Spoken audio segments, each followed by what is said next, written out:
Johny Hendricks at one time was one of the scariest men in the 170-pound division, amassing a record of 14-1 before fighting Georges St. Pierre for the title at UFC 167, a fight many fans believed Hendricks should have won. So how did Johny Hendricks go from one of the best in the sport at the time to just a shadow of his former self? Hey guys, I'm your host Andre Milla, and today we're going to take an in-depth look at UFC's Johny Hendricks' MMA career. But before we start, I just want to say I put a lot of work into this video and I hope you guys enjoy it. If you do, please drop a like, comment, share, and subscribe. Let's get to it. Johny Hendricks was born on September 12, 1983 in Oklahoma to his parents Nancy Hendricks and Johny Hendricks Sr. His full birth name is Johnny Harvey Hendricks. Safe to say that Hendricks has always been drawn to the ring. He attended Edmond Memorial High School, and while there, he was a 3-time high school state and twice the national champion. By the time he was done with high school, his final high school record went on to read an impressive 101-5. He enrolled at Oklahoma State University and yet again joined the wrestling team. Between 2005 and 2006, Hendricks won the Big 12 titles for both years along with the NCAA Division I National Championships. When college was over, Hendricks found himself in Las Vegas training at Cobra Kai Jiu-Jitsu under Mark Lehman. Hendricks soon signed with Team Takedown a while later and had his first career mixed martial arts fight a little while after in 2007. Now let's fast forward to December 11, 2009.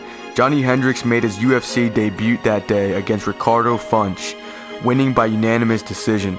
Johny Hendricks would go on to have an 8-fight win streak, beating the likes of Carlos Condit, John Fitch, and Josh Koscheck, before his controversial loss to the legendary Georges St. Pierre.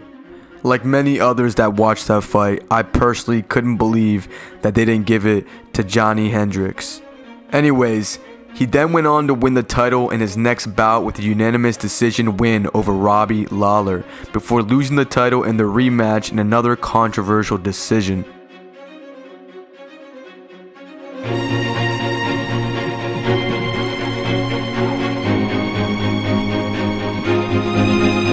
Hello everyone, good morning, thank you for coming out today. My name is Lorenzo Fertitta. I'm the chairman and CEO of the Ultimate Fighting Championship. To my right is our president, Dana White. We're here today to follow up on the press conference that we held here in February, where we vowed to make it our responsibility to take a leadership position on key areas impacting our sport, fighter health, and fighter safety. We also promised to deliver a comprehensive anti-doping policy that we believe positions our organization as a global leader in sport. Hendricks has had trouble both inside the cage and on the scale.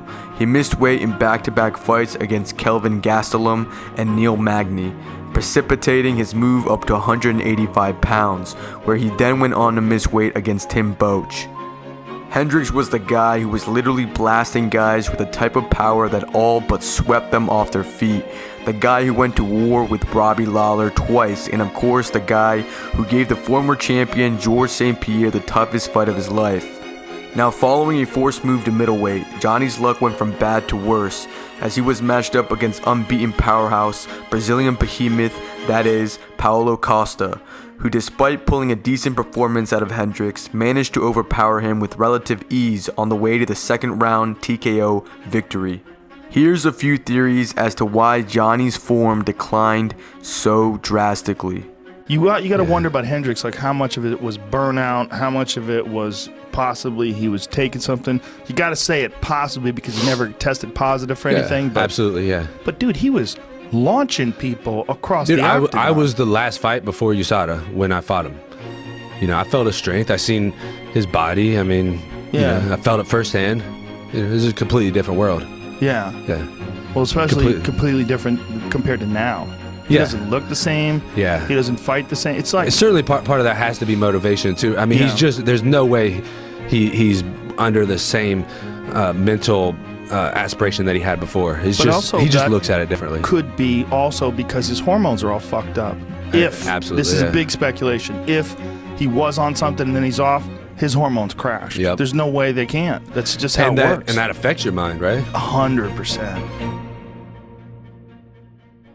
In an interview with MMAfighting.com, Johny Hendricks explained how USADA played a role in his UFC retirement decision and detailed scary weight cuts.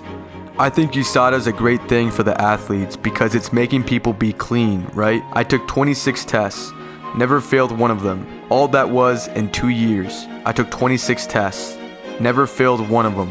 But what hurts the MMA aspect is that you can't use IV bags. So I'm a bigger welterweight. I walk around at 210. I've done that since I was 19 years old, walk around at 210. And the IV always brought me back. It helped me get back to life. It helped me get to where I didn't feel like I cut weight. And once USADA came into play, I had to start walking around like 190 at best. As you can tell, I do carry a lot of weight. And that's sort of one reason why it just made it that much harder to make weight at 170. A perfect example, without them, I think I was fighting at maybe 50%. With them, I was fighting right around 90%. Maybe my body was able to recover after that hard weight cut. In June of 2018, Johny Hendricks announced his retirement in MMA. I'm done. I'm retiring. I'm getting out of the MMA world. I've been thinking about this long and hard for a while. I'm going to get back to my roots, and I'm going to start coaching at All Saints. I coached a little bit of high school last year at Oak Ridge, but I'm making the move over to All Saints. I'm going to start coaching there, start doing those kinds of things. Regardless of what you believe or don't believe, I think we can all agree that Johny Big Rig Hendricks was one extremely exciting fighter to watch pre-USADA.